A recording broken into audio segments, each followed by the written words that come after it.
The coronavirus is officially a pandemic. Entire countries have been quarantined, and world leaders are taking unprecedented measures to contain the virus. And the sporting community is no different. So the possibility COVID-19 affects Tokyo 2020 this summer is feeling a little too real.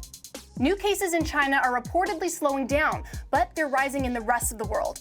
And sport organizers have been scrambling, trying to find the right way to respond.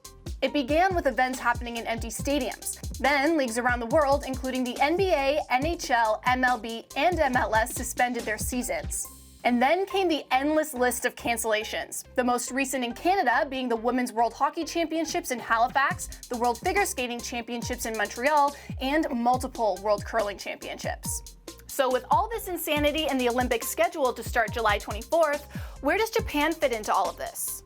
Well, as of March 17th, Japan is highlighted on the Centers for Disease Control and Prevention website as an area with sustained community transmission. That means people have been infected with the virus, but no one really knows how, and people are still getting sick. The country has a level 2 travel health notice, which means it's recommended older adults and those with chronic medical conditions to postpone their travels to Japan. Having said that, Japan's threat is lower than countries like China, Iran, and Italy, who have widespread transmissions of the virus and are all at level 3 notice, which recommends avoiding all non-essential travel.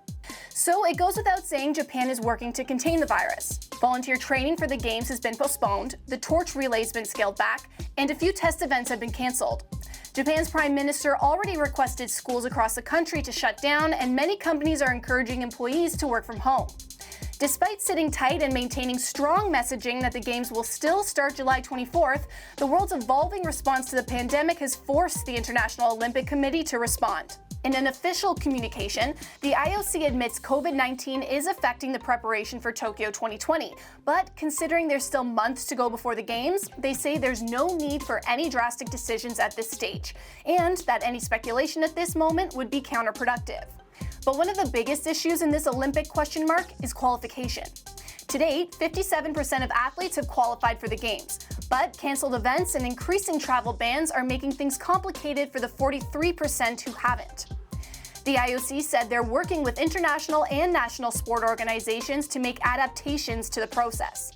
For example, they're considering using current world rankings or recent infield results if eventual qualification events cannot take place. And all these fixes have to happen on a sport-by-sport basis, since each of the 33 sports scheduled for Tokyo have different qualification processes.